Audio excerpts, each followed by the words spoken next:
Right, y'all. We give praise, esteem, and honor. Elohim in the name of Yahuah this day. Pick it up in John chapter 5, verse 39. So search the scriptures, man, and we thank you have eternal life.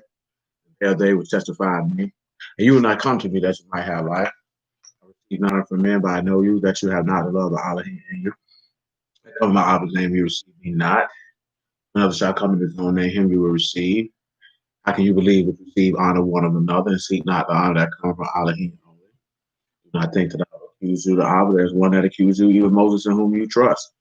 Had you believed Moses, you would have believed me, for he wrote of me. If you believe not his writings, you believe my words. All right, y'all. We're going to take a little detour from what I was planning on doing and come over here to Proverbs 14:26.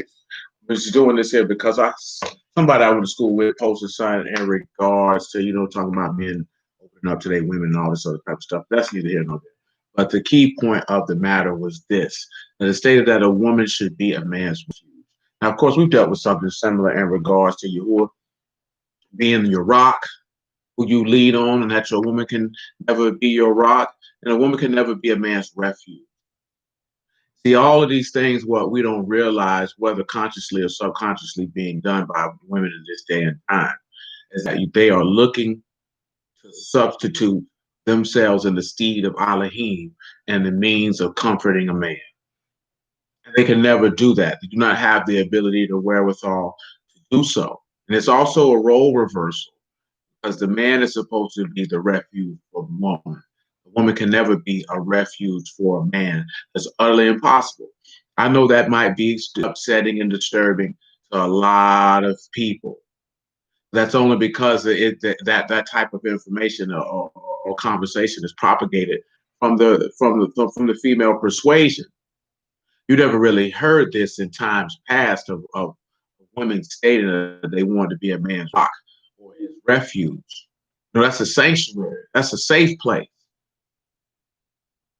Now, of course, the text tells you that a man's heart will rest safely with his woman, that she will do him no spoil, that she will not do him evil. That is a totally different conversation in that regard.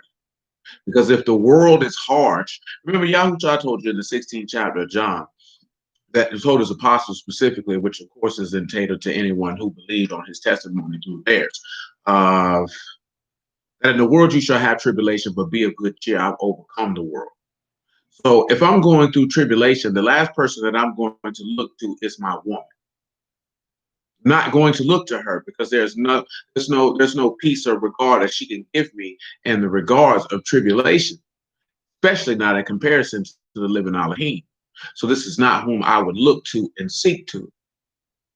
See, what ends up coming about it is that they end up having us wanting to seek after them versus seek after masculine energy in order to give you the proper perspective on how to deal with things that are difficult. Because most women cannot deal with stress and difficult things. They look to a man for that.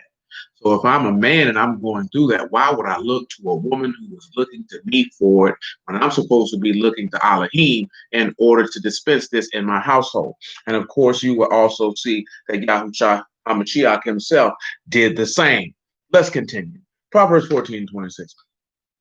In the fear of Yahuah is strong confidence, and his sons shall have a place of refuge. Notice that he said his sons. His sons have a place of refuge. So when we look at refuge here, what we have here is the word mak asa. That is refuge or shelter from rain or storm or from danger. That's what we have here. So when we turn around and we look at the characters that's contained here, you have a meme, you have a kot, you have a samak, and you have a hay. So what do you need to do? Behold and grab and hold to the Ruach HaKadosh. You need to grab hold to the Ruach of the living Elohim. I want you to come over here to 1 Thessalonians chapter 5. This is the first instance where we look at of him being a refuge or a shelter from danger. Because where the Ruach HaKadosh is, you are protected from the danger of death. Without it, you are not protected from death. You are exposed to it. Because the Ruach of the living Elohim is everlasting life. Let's continue. First Thessalonians chapter 5, verse 5. You are sons of light, and you are the sons of the day. We are not of the night nor of the darkness. Therefore, let us not sleep as do others, but let us watch and be sober. For they that sleep, sleep in the night, and they that be drunken are drunken in the night. But let us who are of the day be sober, putting on the breastplate of faith and love for a helmet, the hope of salvation. For Elohim have not appointed us to wrath, but obtained salvation by our Lord Yahuah HaMashiach, who died for us, that whether we wake or sleep, we should live together with him. Wherefore, comfort yourselves together and edify one another, even also you do. Now, what does this take us back to? Something that we discussed a few weeks back, and that's in regards to Noah's Ark. Noah's Ark was a place of refuge. His sons had a place there.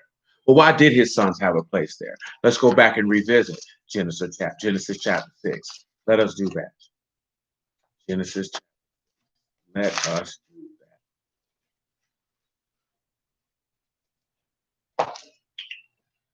that. Praise the Lord and give thanks to his Kadash name. Because again, and the point of this here is not really because I know that individuals will do it because that's just how people's minds work. It's not to denigrate a woman. It's to have the proper perspective that the things of this nature, that is of Elohim. And that's where our confidence should rely at.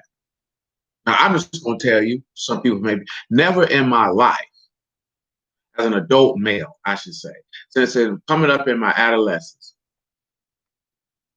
praise the Lamb, indeed, never from my adolescence to my adulthood that I thought that if I had any type of mental anguish, issues, matters, whatever the case may be, that I was like, I'm going to seek out a woman for comfort. It's never even ran across my mind to let me seek out a woman for comfort. Now, see, you could have a situation where you might have a conversation with a woman. You could tell her what's on your brain. But I'm just expressing what's on my. There's no level of comfort or understanding that you can really give for complex issues that are pertinent to a man because you're not a man. You don't have that level of understanding to be able to say, you know what, this is what you need to do to navigate this and to handle this as a man. I know lately I've been seeing this meme go by about a father hugging his son. That boy looked like he about 16 years old. And women was like, we do this with our mothers and this, that, there, and the third. Why men can't do it? That ain't nothing wrong. I wouldn't want my son at 16 years old laying on me like how he was laying on his daddy.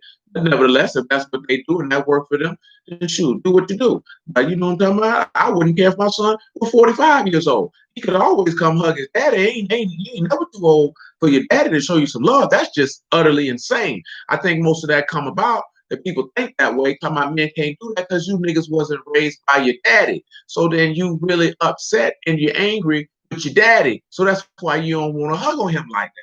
Because I done seen too many men in my lifetime who was raised by their daddy or granddaddy and had the utmost love and reverence and respect for this man. And he had no problem doing that. And of course, you have men who come from a different generation. That's not what they did.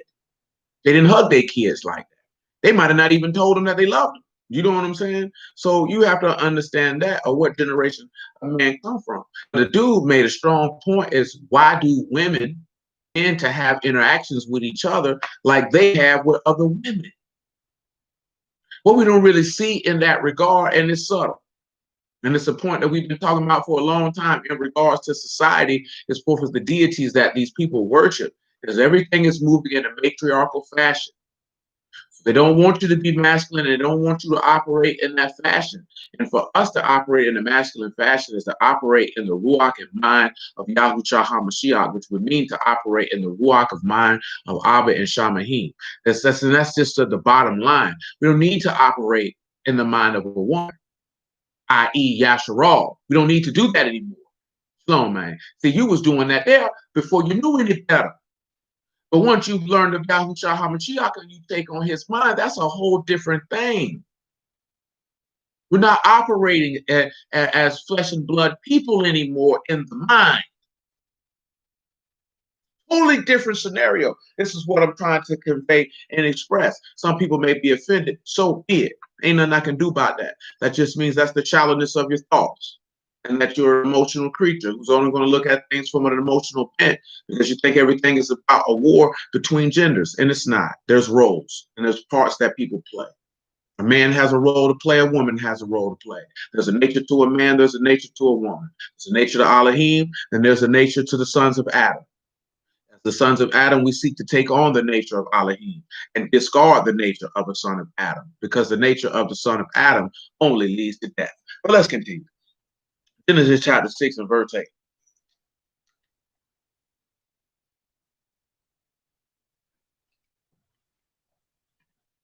But Noah found grace in the eyes of Yahuah. These are the generations of Noah. Noah was a just man and perfect in his generations. And Noah walked with Elohim. The earth was also corrupt before Elohim. The earth was filled with violence. Elohim looked upon the earth, and behold, it was corrupt. For all flesh had corrupted its way upon the earth. Elohim said unto Noah, the end of all flesh has come before me. For the earth is filled with violence through them. Behold, I will destroy them with the earth. Make you an ark of gopher wood. Room shall you make in the ark, and you shall pitch it within, and you shall pitch it without. So we just came here for the word ark, which is tabah, the vessel. The vessel of which Noah built. The reason why we're looking at it is you have tile, bot, and hay. So you will behold the covenant of the house, covenant of the son. So when we look at the covenant of the house and the covenant of the son, this is a place of rest from danger and a place of confidence, which again takes us back to what we just read in 1 Thessalonians chapter 5. I want you to come over here to John chapter 14. It was funny too, because I was listening to a couple things yesterday, and dude was making a point in disregard of, and of course this is a black man, so of course he's going to speak from the perspective of black people. That he was like, of all the races of men on the earth, that the black man is the most agreeable in regards to listening to what his woman has to say. You know what I'm saying? Versus other races of people. And when I heard this man say this, and I sat and thought about it in my mind, I'm like, I haven't done a great in-depth study survey in the matter, but just in my general acquaintances of people of other nationalities, I found that to be pretty accurate. White men are not overly inclined to hearken to their wives or their women, period. Arab men especially not. And Asian men triply not.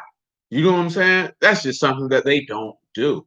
You know what I'm talking about? Indian culture, be a tad or two. I haven't had a lot of experience being around Indian men. African people certainly don't have a credence to listening to their woman. The reason why our people do it is because most of us were raised by women, and therefore you revere women in high regard, so you're more inclined to listen to what they have to say. This is why in that instance with the restaurant owner in Texas who berated these women, and rightfully so, working in his establishment. And see, the sad part is there was a multitude of men and women who were justifying these bald-headed whores for clapping their booty cheeks in public. But yet you want to be recognized as a queen and an honorable woman, but yet you don't even have the proper dignity and decency and decorum in public not to clap your booty cheeks in the presence of strangers. And the sad part about it is that if you went into a white establishment, you wouldn't dare clap your booty cheeks in the presence of strangers. But because you felt like a nigga throw that booty in a circle, you felt like that justified you in doing that. And that people start telling this man how he should have spoken in chastising these women. The point of why I'm mentioning that is what we're going to read here in John chapter 14. And this is why I'm mentioning it, because of something that the Lord is about to state in that regard. The biggest problem with our people is this: you niggas won't check these women when they're out of pocket. So when they are out of pocket or do not do things that are up to a standard and decency, then they begin to believe it's acceptable. See, what we have come to not understand is our lack of response is a rubber stamp for their uncouth and unacceptable behavior. You know what I'm saying? If we say that we are a people of Elohim and a people of dignity and honor and respect, then you have to carry yourself like that at all times. You just can't be lazy with it and feel like it's cool. or why they can't do it. Is that they're in the third? I say, man, during the day on the baptism, man, I told her brother this here, and this is the accurate truth. And I said it because it comes from the song. Women need rules. How do we know that? Because we are a woman. We are the daughter of Zion, and your Elohim gave you rules. And we see, according to the text, what happened when there was no king in those days, and every man did that which was right in his own eyes. It was utter chaos amongst the house of Yasharal. You can never allow a woman free reign to do what she wants to do. She needs to be moderated, guided, and given boxes and parameters for her to conduct herself in. The same difference with the house of Yasharal, whether you are male or female. Because see what happens when you don't have rules, then that when you in the time of terror, in the time of bewilderment, if you will, amazement, trepidation, you will not have anything that you're going to seek for confidence, for shelter from that danger. You're going to seek to yourself and other people who are just as dumb as you are, which will set you up for the ultimate failure, which will not allow you to behold the covenant of the Son or behold the covenant of the house, because you will not be able to grab hold to the Ruach HaKodesh, which will give you shelter in the time of danger, to keep you from the day of temptation, from worshiping the beast, honoring him, taking his mark, bowing down to his idol, and forsaking your Elohim because you put your confidence in your own stupid and silly mind. And this is what the word says, that he knows that the heart of man is vain. See, our thoughts are vain, they're retarded, they're stupid, they make absolutely no sense. And you cannot trust in those. There's no confidence in that. It makes no sense. Let's continue. John chapter 14, man, verse 21.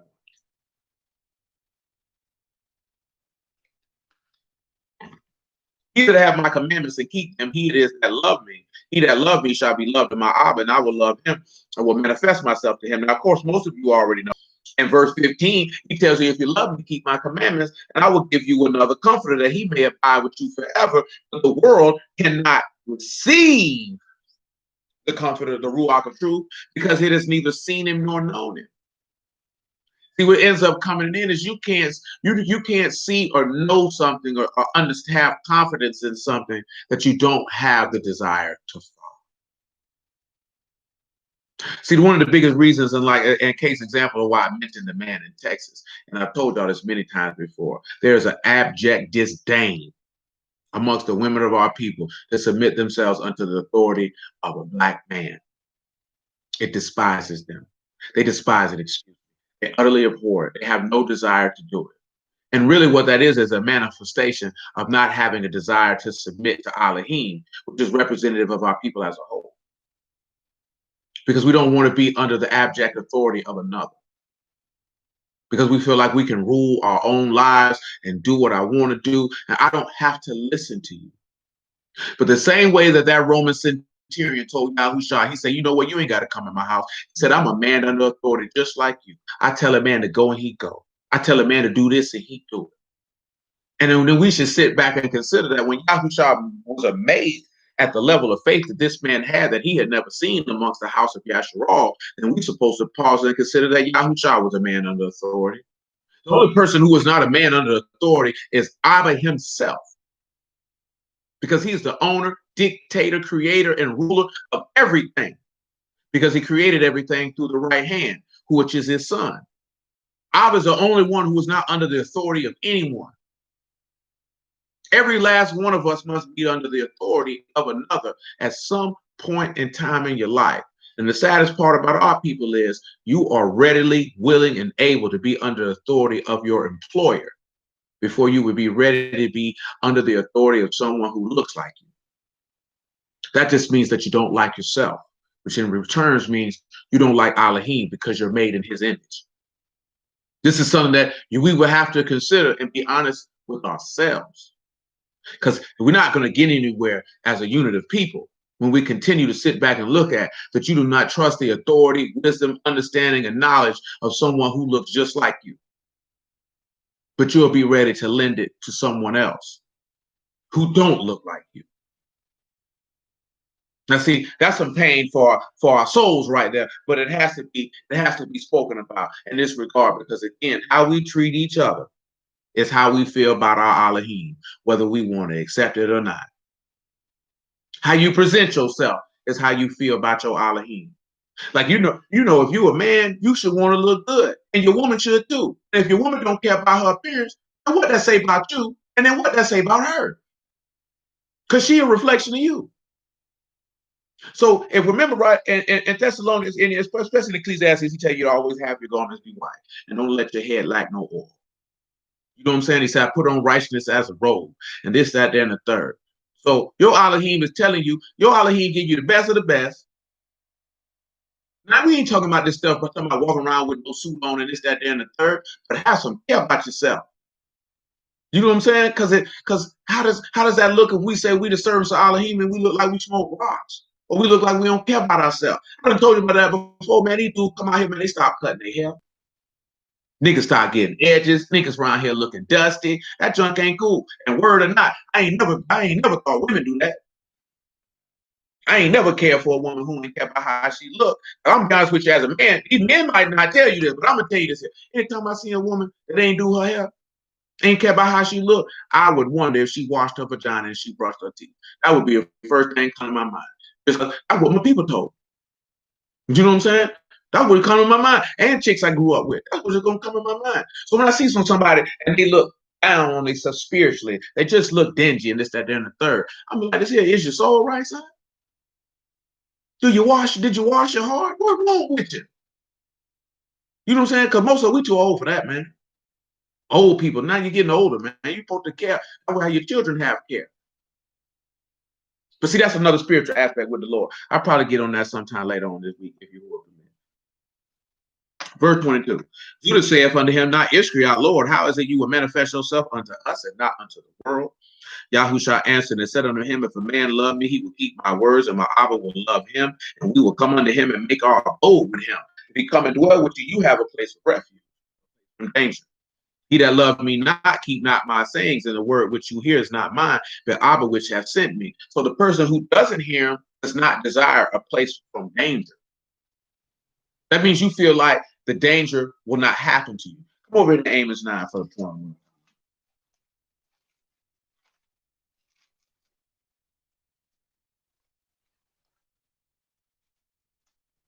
Where is that? It's hiding from those. There you go. You can pick it up at Amos 9 and 1. I know Lil Trav had hit me up about a couple months about what I mentioned about Ataka. I had told him this a long time ago. Like, as a man, if you like to be fresh, old lady should be fresh. Ain't no way in the world you gonna get fresh and your old lady don't get fresh. That makes absolutely no sense. My thought process with that, besides this period, is when I started delving in the word early and seeing that Yahuah gave us the best. He didn't have us walking around here looking dusty. You can refer to the beginning of Ezekiel chapter 16 for that. Like he the best, so he wanted his old lady to be the best, have the best, and to look good. How he gonna say how Elohim gonna say this is my wife and my wife looked thrown away? That ain't how he rolled. You know what I'm saying? We used to think, y'all hear about that, but we used to think about that when we were young, man. See dudes be hustling, man, dudes be fresh, man. The kids ain't fresh. Like, how that work? You know what I'm saying? Like, we done taught them back in the days, man, chicks be like, I gotta take care of my kids. So hey man, they ain't saying that just because you got kids, this ain't no excuse for looking like you don't care about yourself. There ain't no excuse for that. You can still do your hair. You can still make the outfits you got work. That ain't no excuse. I mean, hear chicks say that all the time.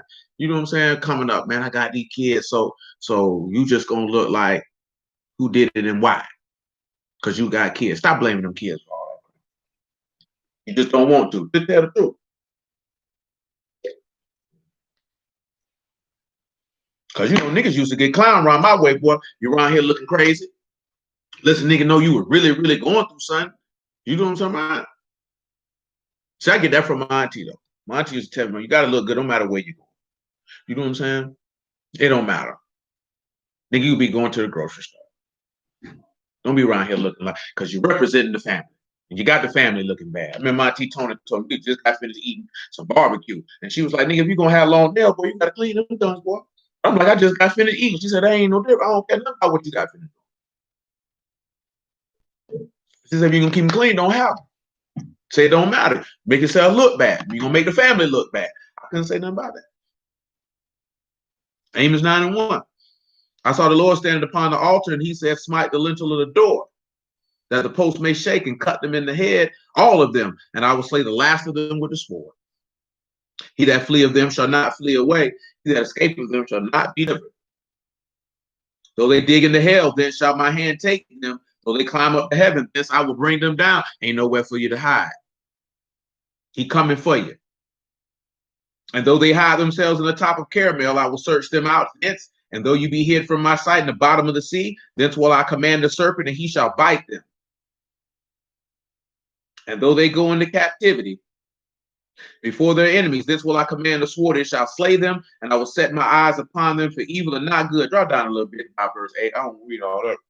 But 10, what I need. He said, behold, the eyes of Yahuah Elohim are upon the sinful kingdom. I will destroy it from off the face of the earth, saying that I will not utterly destroy the house of Jacob, saith Yahuah. For I will command, and I will sift the house of Yasharal among all nations, like as the corn is sifted in the sieve, yet shall not the least grain fall upon the earth. All the sinners of my people shall die by the sword, and to say the evil shall not overtake nor prevent us. Oh, you think because you ain't grabbed hold to that Ruach HaKodesh, ain't no refuge. Remember, he said the refuge is for his sons. So you're going to have to be born again to have this place away from danger. Let me show you why I say that. Let's come over here to Psalm 87. Psalms 87. I believe that's what I need is Psalms 87. Psalms 87, man, it ain't that long. We read the whole thing, and then we'll roll right into Psalms 88. This is a song for the sons of Korah. His foundation is in the Kadash Mountains. Look at where he tell you where his foundation is. Foundation is Yasuda here, right? This is the founding of a city or a foundation. You got Yad, Samak, U, Dalit, and Hay. So now you're seeing how Yahusha sacrificed, grabbed hold, and secured some worship. That's what you do in Jerusalem, man. Don't you worship there? That's the founding city. That is the city of the great king, and that is in his Kadash mountain, which is Zion. Let's continue. Yahuah loved the gates of Zion more than all the dwellings of Jacob. Esteemed things are spoken of you, O city of Elohim.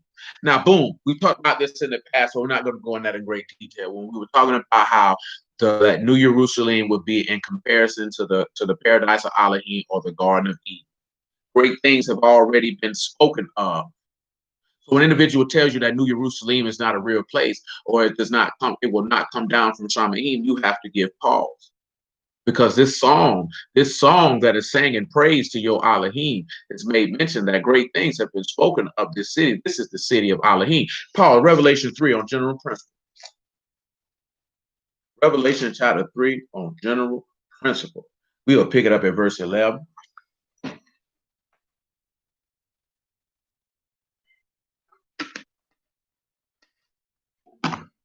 Revelation 3 and 11. Behold, I come quickly, hold that fast which you have, that no man take your crown. Him that overcome will I make a pillar in the temple of my Elohim.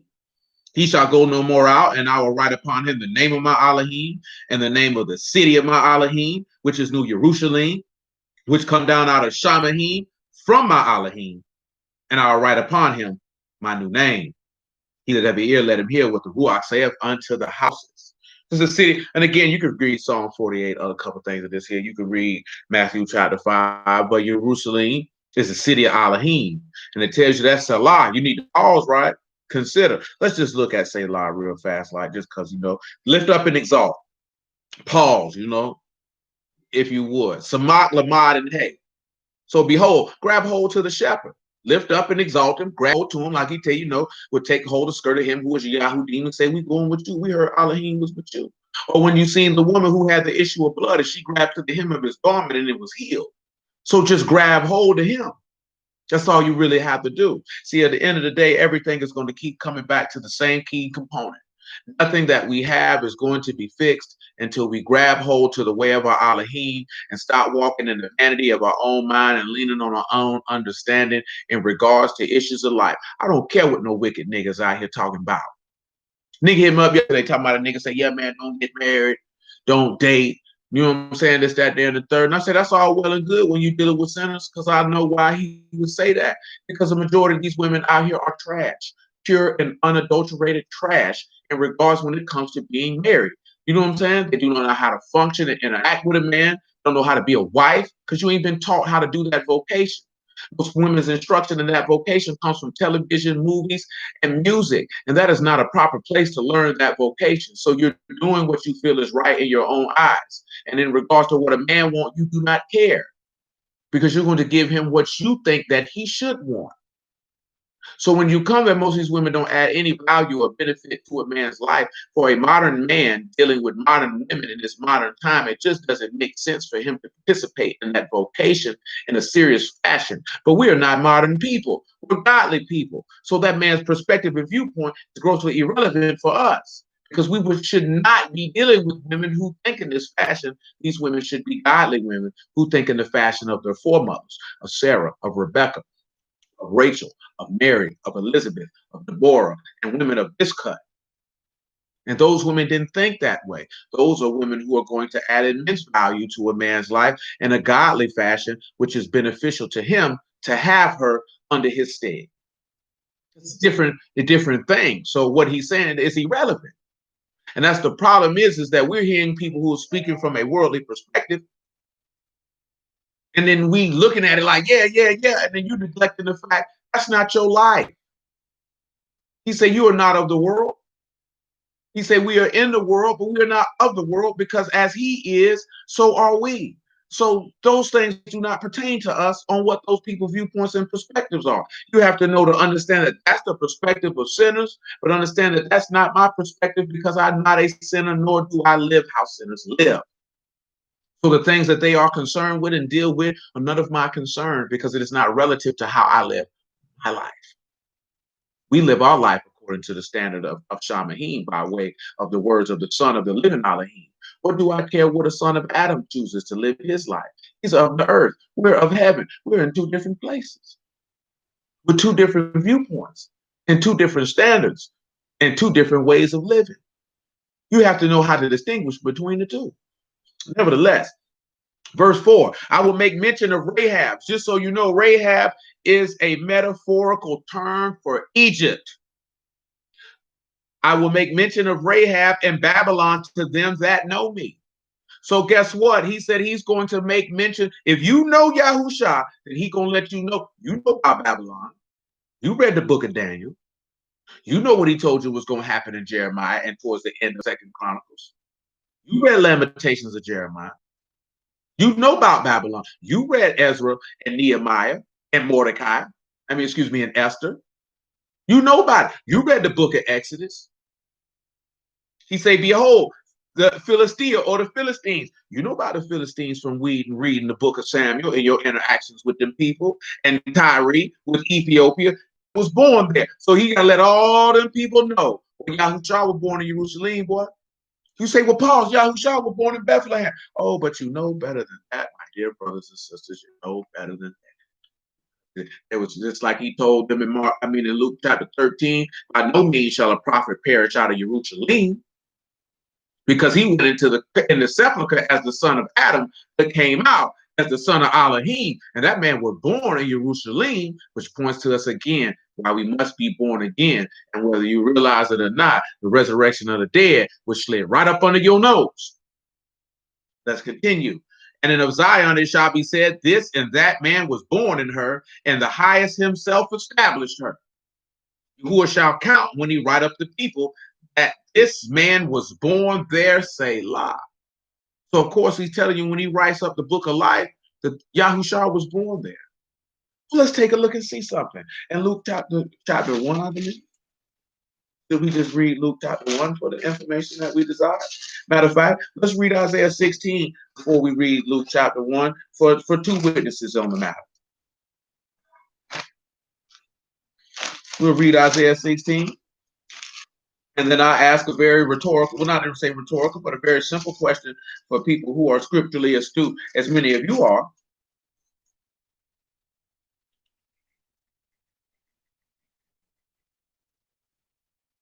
There we go. There we go. There we go. I pick it up at verse 3 because I ain't gonna read all the extra stuff.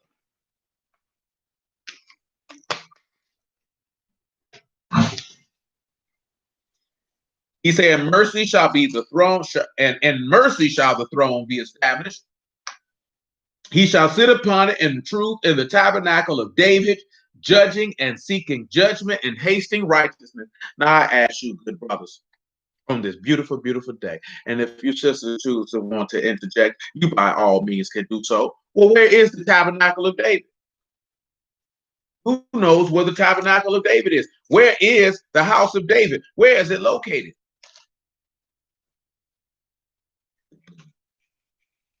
Y'all can come over here to Luke chapter 1 if you will. While you pondering upon that. I'll come over here to Luke chapter 1, man. You can pick it up at verse 30.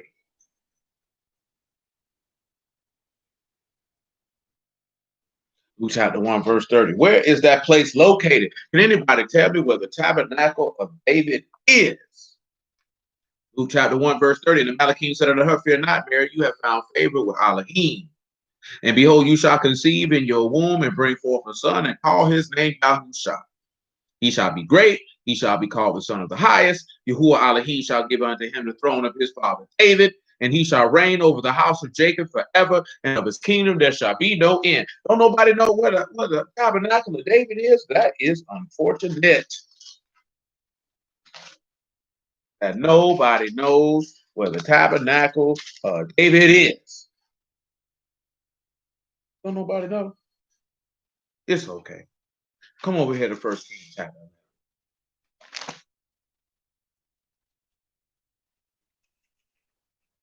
Is it that don't nobody know, or just don't nobody want to pull the trigger? Which one is it? I don't think anybody's going to tell me either way. We got to roll on. Like the land of the Jebusite? I don't know. Are you asking me?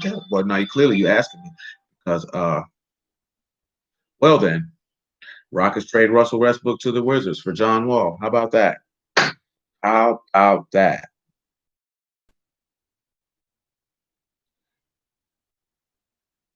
If your mind, it's all good, my G. 1 Kings 11 and 34. "Howbeit I will not take the whole kingdom out of his hand, but I will make him prince all the days of his life for David my servant's sake, whom I chose, because he kept my commandments and my statutes.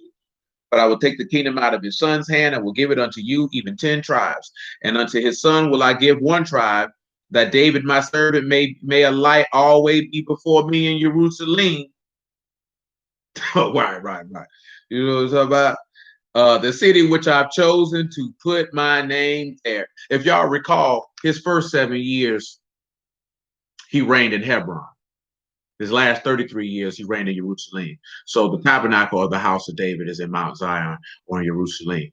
I know sometimes you can look at it, is it Bethlehem? Because that's where he's from. You know what I'm saying? Which, of course, is the land of the Jebusite, because that's Jebus or Jerusalem, its original name. So you were close enough. You know what I'm saying? But yeah, the tabernacle of David is Jerusalem. So when he sit back telling you that this man name, you can go back and read Revelation 20, and you can see when he opened up the book of life, where were they at? In Jerusalem. Books open. And it's going to be stated that that man was born there, because that's where Yahushua was born. Let's come over here to verse 7 of Psalms 87. "As well the singers as the players on the instruments shall be there. All my springs are in you." Pause.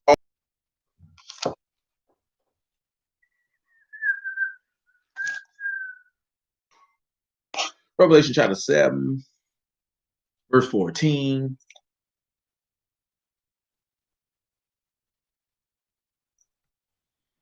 "And I said unto him, Sir, you know. And he said to me, These are they which come out of great tribulation."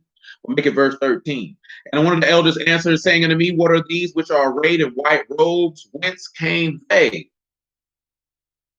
And I said unto him, Sir, you know. He said to me, These are they which came out of great tribulation and have washed their robes and made them white in the blood of the Lamb." So again, when you coming out of, it said they came up out of great trouble, but what brought them out of the trouble was the Lamb. Again, the Elohim is the refuge. See, when you look in the text and they tell you that we ought to bear one another's burden, remember, he's speaking to men. A woman can't bear your burdens. I keep telling you that her shoulders are not broad enough. They're not wide enough. They're not strong enough to carry. If that's the case, a woman would have carried the stake for Yahushua. There wasn't a woman out there to carry that stake. There was a man out there. The burden of leadership, the burden of responsibility, the burden for care, anything that is of any note or weight is for men to carry. See, what ends up happening is because we didn't grab inequality and all this, that, and the third, women desire to be in positions that they ought not to be in, and we have been comfortable allowing them to do it, which in turn does not allow you to do what you ought to do. So then you end up getting in conflict with her when you begin to try to assert your natural position. And I'll be the first to tell you, word or not, you should not be fighting with anyone who does not desire for you to align yourself with your natural position. If they don't care for it, then you just have to calmly extricate yourself from that situation and circumstance and no longer deal with that person in an intimate fashion, whether male or female, family or friend or close intimate relationship. It just doesn't make sense to do that. Why are you trying to fight, strive, and push someone to respect your ability to lead and have authority? And some, like if you have to walk around and say you're the man of the house, that means that person probably does not respect you as the man of the house, because it wouldn't have to be said. It would already be acknowledged by your conduct. They would already acknowledge that and treat you as such. You wouldn't have to tell a woman that. If you have to tell a woman that, she doesn't respect you as that. That's why you turn around and you don't see Yahushua exerting his authority. That's why they kept asking him, who gave you this authority? Because he was already moving around like that. He didn't really have to tell them that. When he was telling them who he wasn't telling them who he was in the midst of, you better honor and respect me. He would just let them know what it was, man. I know who I am and what I do, bro. I don't know what's wrong with y'all. But y'all tripping. And that's what we done came at, is you have to tell somebody that I'm this and I'm that. If you have to tell them that, they don't respect you as that. And if they don't respect you as that, then you need to look at yourself and blame yourself. And what is it that you're doing that they don't see you in that fashion? See, the biggest thing that we'll end up doing, and I talked to one of the brothers about it because he always repeated, is that when something go wrong as a man, you have to blame yourself. Even if you ain't did nothing wrong, you have to look at what is it that I did to cause this situation to go in this fashion. That's just the hallmark of good leadership. You know what I'm talking about? You and then when I'm talking about that, that's to have the self-reflection to ascertain first and foremost if you did not contribute to the downfall of the situation and circumstance, or if it did not go in the fashion that you desired it to go. To automatically point and finger and blame a woman is just not acceptable. That does not take her off the hook for her negative conduct and behavior for the least bit. Because see, this is what they'll tell you in the world. It's not your fault that somebody cheated on you. And to an extent, it's not, because that person has to govern their conduct. But then as a man, we have to look at what type of conduct did I commit to that allowed that to happen. Some dudes, you wifed a whore. So that's on you for wifing a whore. You know what I'm saying? You picked a hoe that you know was getting bust down in the neighborhood, and you got shocked when she returned back to doing what it is that she was doing before you met her. So that's your fault. You know what I'm saying? If you mess around with a chick and she smoke rocks, then you get upset because she done sold all the TVs and everything in the house to go buy rocks. You knew that woman was on drugs before you got her. You already knew that. So I have to take blame for that.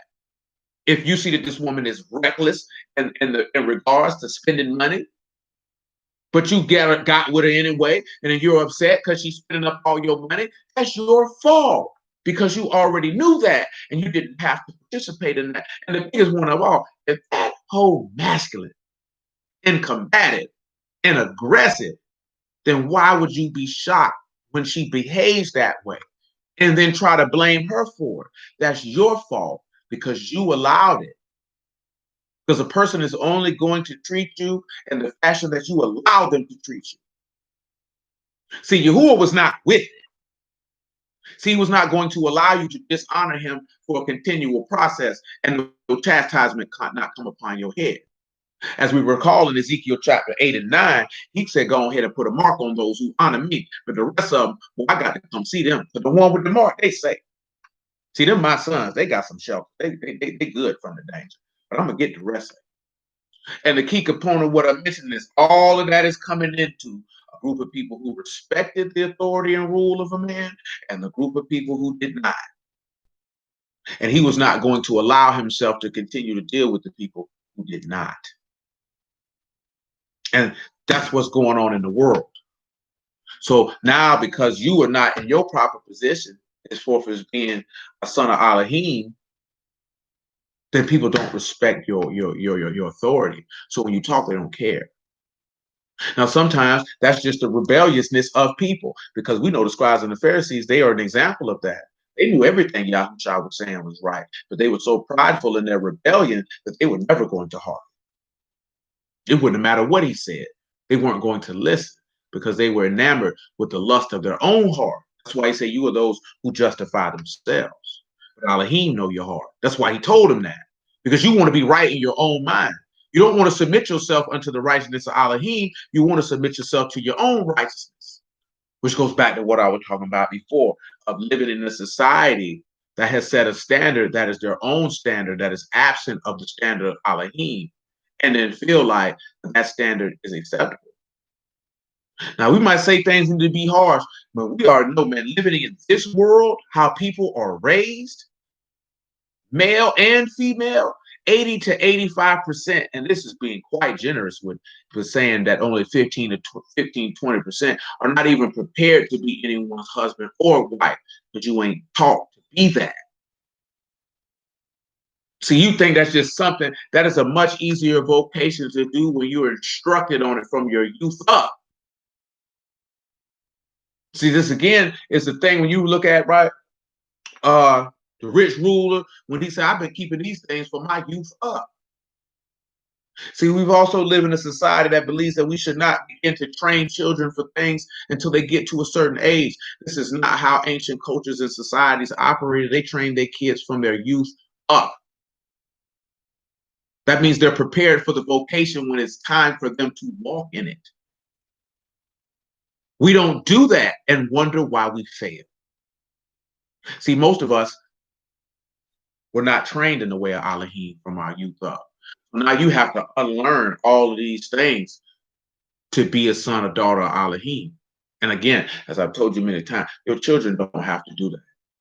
They don't have to go through any of that, because you can train them from your youth up to be exactly what they were born to be, which is a servant of the living Elohim. Let's continue. Revelation 7 and 14.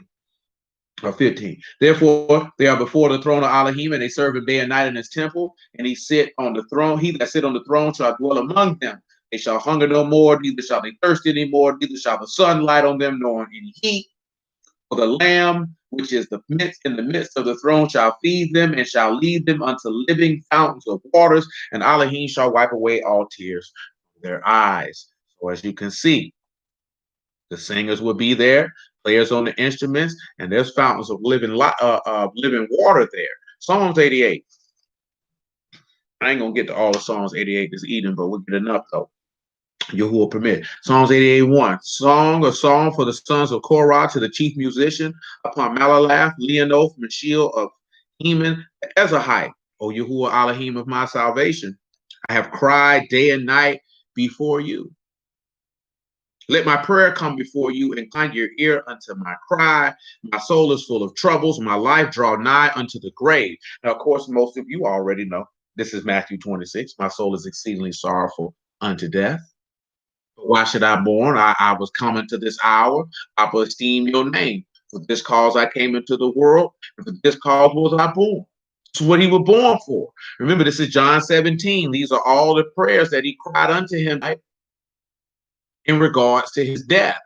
Let's continue. My soul is full of troubles. I read that already, excuse me. Verse 4, I am counted with them that go down into the pit. I am as a man that have no strength. And again, this reiterates what we discussed last week with Rachel and the midwife, with the midwife strengthening Rachel. It was an example of the Malachim strengthening Yahushua, which is, again, Yahuah was as a man who had no strength when he was making that supplication. And you see that the Malachim came and strengthened him.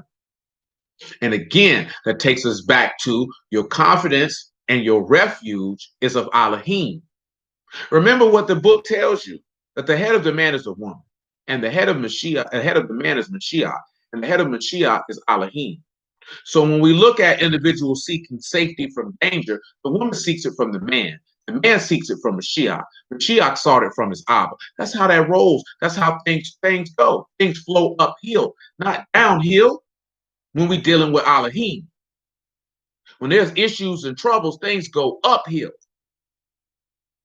You go up the chain of command of individuals who are stronger than you. That's how that works. And then, of course, when you're dealing in the natural, men come together as men because the strong ought to support the weak to strengthen and encourage one another in the faith. You understand? Because, of course, when you preach the word, you give encouragement and comfort to all. But in reality, when you're dealing with specificity, a woman should seek comfort and strength from her husband. That's the person who should be giving her comfort and strength. If you're not in the position as an instructor of people in the gospel, there's no way in the world another man should be strengthening and comforting your wife. That means you're not doing what you're supposed to be doing. Then you need to find out, why am I incapable of comforting and strengthening my wife, and seeing where it is that I need to be better in that regard in order to fulfill the function of my vocation. Because just imagine if our husband was not capable of strengthening and comforting us. And we already know, trusting you who is everlasting strength. He's giving you the comforter, which will abide with you forever. And we got to go holler at Ball to get comfort and strength. I got to go holler at Dave. Like, sit there and think about that. And what do we see our people doing in Massey? Seeking comfort and strength from other deities, because the individuals who say that they are ambassadors of the only true deity to ever exist, the living Elohim by way of Yahuah HaMashiach, let his name be esteemed forever in all ways. These do not be proper representations of him to give them the comfort and strength. Therefore, they seek it from other men. This is completely and totally unacceptable all the way across the board. And why is it completely and totally unacceptable? Because we want to talk about who Esau is, and we want to talk about who the true Israelites is, and we want to talk about Sabbath days and not eating pork while people are weak and are in pain, as forth as in their spirit, and they're seeking comfort and relief, and we can't give it to them because we talking about nothing. We know nothing, not as we ought to know, and able to fulfill that task. Because at the end of the day, we're supposed to be here to comfort and encourage his wife in his stead, because it's not really you, because you have the word of Mashiach, which means if you have the word of Mashiach, it's Mashiach who is doing the comforting and strengthening, not actuality you, because you would have the words of Elohim by way of his son. So in reality, Mashiach is doing his job as a husband, but we are not. Those things are not important to us. But people desire comfort and strength in order to continue to endure and fight the good fight of faith, that they may receive a crown of life at the end. These are things to consider when we're talking about a refuge. Nevertheless, oh, amen indeed, brother. Amen indeed. Verse 5, free among the dead, like the slain that lie in the grave, whom you remember no more. And they are cut off from your hand. Remember, right? Y'all remember that word free? Koshe? Remember, that's free from slavery, free from obligation. That means he is free among the dead. Because now this is going to begin for us to talk about this right here. 1 Peter chapter 4, if you would, you get that and hold that for a moment, if you would, please. Amen. If it is more than the word, then indeed do that, because of course you're instructed to do that in the Epistle of James, and there's many instances in the law and other places. Like, hey, if a man come and take, and I've witnessed this. Christian church did. I'll never forget that there, man. We were broke too. It was like 5, 6 of us. Most of us ain't had no money. I think Nell might remember this here because she was there. This was years back. We was out east. Dude invited us to come through to this church, man. Dude was talking pure unadulterated crap. I meet the wife by the well, but I'm gonna leave that where that's at. Shoot, pray the Lord. Dude say he had just got out of the hospital from diabetic coma, something of that sort. I could be mistaken. Yahuah knows. And then people said, we'll pray for. He was asking for something to eat, and them Christian people told him, we'll pray for you, brother. I'm like, damn, that's ugly. You know what I'm saying? I know me with Mel and it was Leanna. I think it might have been one more person. All of them were dead broke. You know what I'm saying? And we had them scrambled up a couple bucks to get to him. But the nigga dead literally still had, you could tell this nigga just got out of the hospital. He had the hospital bracelet on, all that, man. You know, we hit him all with talk to him about a little word, but also same token, at least for me, I ain't never been the type that if I'm moving around in the street and somebody asks for something, whatever the case may be, whatever situation, circumstance may be, I just feel like this, I'm just going to hit them over the top with words unless I move to do so. Because most of them I'm not just running up on people in the street talking about, hear the gospel. No, I don't do people like that. You know what I'm saying? That's just not just for me. And then for me, it ain't even the fact that we in the word with it. Like, I know it look like you say it's look worse because you say you're dealing with the word. But for me, it's like how a nigga come. And the reason for me like this here is because I've been hungry before. So somebody telling me they hungry, it's not a sense of, oh, let me do this right thing or this, that, and the third. I've been hungry before. So if I can relieve you from a situation that when I was in it, that there was somebody to relieve me from it, then I'll relieve you from it. That's just how I look at life, period. That's word and no word. That's why I said there's no instance where if you do something, I do something for somebody that I feel good afterwards. For what? I haven't had somewhere to dwell. There's numerous times in my lifetime. And you would tell somebody to have mercy on that. So if it's somebody that I know that's in that same position, I have the ability to do it. I'm going to do it to them because someone extended mercy to me. That's just how I view life. Because I've been hungry. If I was hungry, I would want somebody to feed me if they could, if I couldn't feed myself. So how could a nigga sit back and hear somebody say, bro, I'm hungry, bro? Can you give me? This man ain't say that. Like I said, you could have went inside and brought the man something to eat. Like, but some people don't care because some things are for show. Some things are not. So the reality of that you want to bring comfort or strength to another person. Just because that could be you or you been in their shoes so you understand how it feels. Like, I don't condone every nigga who done been to jail and prison, but I understand because I've been there. So I know what it could lead up to get you there. I can understand. I can relate to your pain. Because every dude up that road ain't no horrible person. Some of them made a bad choice and decision, and it had extending ramifications upon their life. Some ramifications of which they cannot come back from because of a split decision that was not a wise decision. See, we don't even realize that, boom, your life can change just like that based off one decision. You know what I'm saying? So it's more so, and again, this goes back to who can have compassion on those who are ignorant and out of the way. In order to have compassion on somebody, you have to put yourself in their shoes. If you hadn't been in that position. But for me, unfortunately, but unfortunately not, I've been in certain positions, you know what I'm talking about? Well, I understand. And indeed, amen. Elohim is merciful. So I understand. Like, I can't sit here and say I preach the gospel, and the gospel is to redeem sinners, and then look at somebody who's in a jail or prison or doing this, that, and the third, and say, you disgusting, vile person. No, my G, I feel you, because I was you. People who deal with African spirituality and all that stupid stuff, I wasn't part of the movement or nothing, but man, a nigga used to entertain a lot of that folly. So I know why you think the way that you think, my G, I understand. I ain't gonna roll with it, but I get it. You know what I'm saying? You stupid. You know how I know you stupid? Because I was stupid just like you. So I get it. When it comes to mainstream holidays, I ain't never really kept about that. Once I ain't really kept about Thanksgiving. Mainly because I saw my people all the time anyway. So getting together on the last Thursday of November meant nothing to me. Because that was something that we did regularly. Plus my family wasn't nobody but me, Muffin, my cousin, and my auntie. We saw each other all the time. We sat at the house and cooked meals with each other all the time. So that was nothing, meant nothing to me. I cared less about Christmas. You know what I'm saying? But again, I know other people's families are not that small. So you look forward to seeing your people. I get it. They be like, how you let the white man tell you when to go see your people? Because they in the world, stupid. Because they in the world. What you think they gonna do? You know what I'm saying? And niggas lose their brain. Like, I don't condone whoredom. I know how a lot of young girls become whores because I watched it when I was a kid. So that's starting to click in my head, like, boom, okay, I got to do certain stuff with Lil Muffin, man. I don't want Lil Muffin to grow up and be no whore.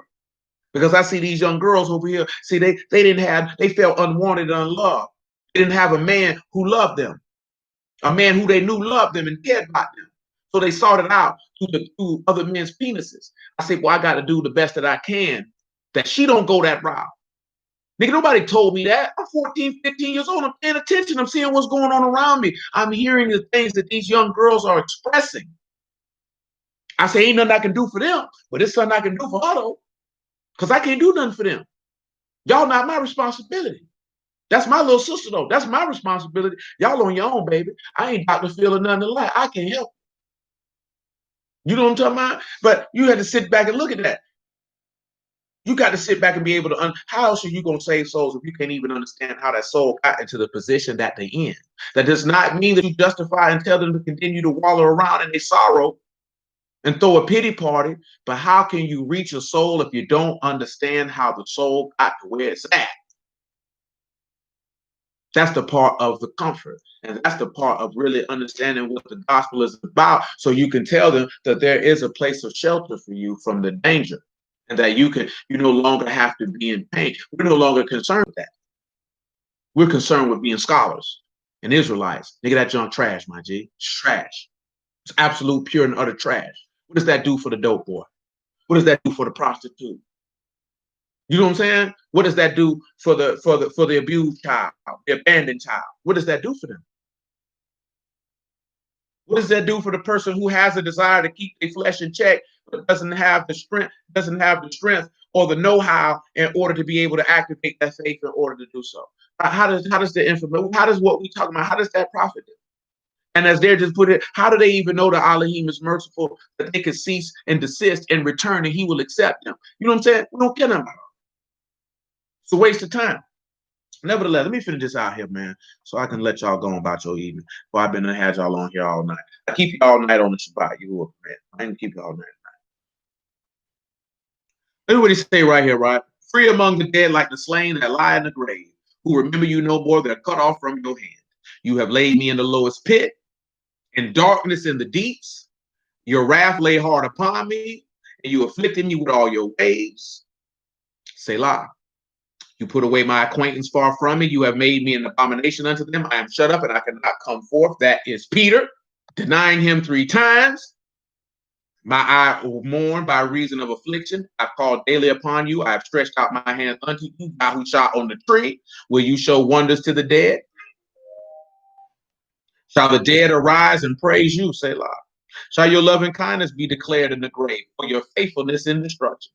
Shall your wonders be known in the dark, and your righteousness in the land of forgetfulness? Now, this is what we're going to conclude. I want you to come over here to 1 Peter chapter 4. I want you to pick it up at verse 1 on general principle. Look at all these things he said. Is the loving kindness to be declared in the grave? Will your faithfulness be declared in destruction? Will you show your wonders to the dead? Will the dead arise and praise you? Will it happen? Well, y'all know what happened. Let's look and see. For as much then as Mashiach have suffered for us in the flesh, arm yourselves likewise with the same mind, that he that suffered in the flesh have ceased from sin, that he should no longer live the rest of his time in the flesh to the lust of men, but to the will of Elohim. For the time past of our life may suffice us. We have wrought the will of the Gentiles when we walked in lasciviousness, lust, excess of wines, revilings, banquetings, and abominable idolatries. And of course, we talked about that. That's where Bacchus. You know what's funny? I seen a cologne that had notes that's right up my alley. But the sad part about it, the cologne was called the Triumph of Bacchus and had Bacchus on the doggone bottle. You know what I'm saying?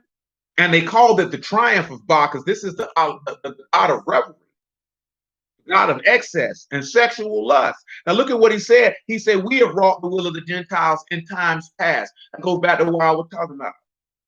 And all of us know that we have walked in the ways of the sons of Yefet. How could you look down on disdain with those who walk in it, who have a desire to come out of it, or may not even know that they're walking in the will of the Gentiles because they're just ignorant? See, you be harsh with those who know the way of righteousness, but choose to walk contrary to it. You know what I'm saying? The hypocrites, if you will. He said, wherein they think it strange that you run not with them to the same excess of riot, speaking evil of you. Who shall give account to him that is ready to judge the quick and the dead? For this cause was the gospel preached also to them that are dead, that they might be judged according to men in the flesh, but live according to Elohim in the Ruach. If you didn't recall, verses 10, and will y'all willing, we'll approach this again on Shabbat. Verses 10, 11, and 12, dealing with him preaching to the spirits in prison. Verses 10, 11, and 12, and the dead are rising and praising him are the saints that resurrected from the dead after his resurrection. Because he went and preached to the spirits in prison, confirming that, because he's asking a question. Will you show wonders to the dead? Shall the dead arise and praise you? Shall your loving kindness be declared in the grave, or your faithfulness in destruction? Shall your wonders be known in the dark, and your righteousness in the land of forgiveness? And again, that just shows you how Elohim is merciful, because he was so merciful to extend the gospel of everlasting life to those who were dead, that all may have an opportunity to come to Elohim for the gift of everlasting life, that they may understand that for his sons, there is a refuge. So hallelujah for Yahushua word. I appreciate y'all time. I bless y'all in the house of Elohim in the name of Yahushua. And as I suspected, of course, I was given a good idea on what to do with it, that the issue with the stream was not the Wi-Fi with the laptop the whole time. So you are willing, we won't have them problems. Not a nan time did it stop. So praise the Lord for that. Let us continually stand steadfast in the promises of Elohim, that our souls might be delivered from death. Continue to strengthen and comfort yourself in his word. And of course, always continue to strengthen and comfort one another with the words of Elohim, as we have been told to do.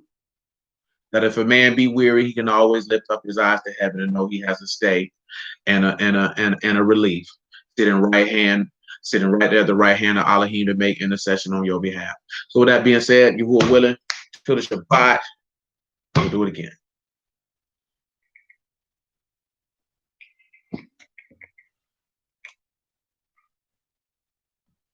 Well, that's usually why you hit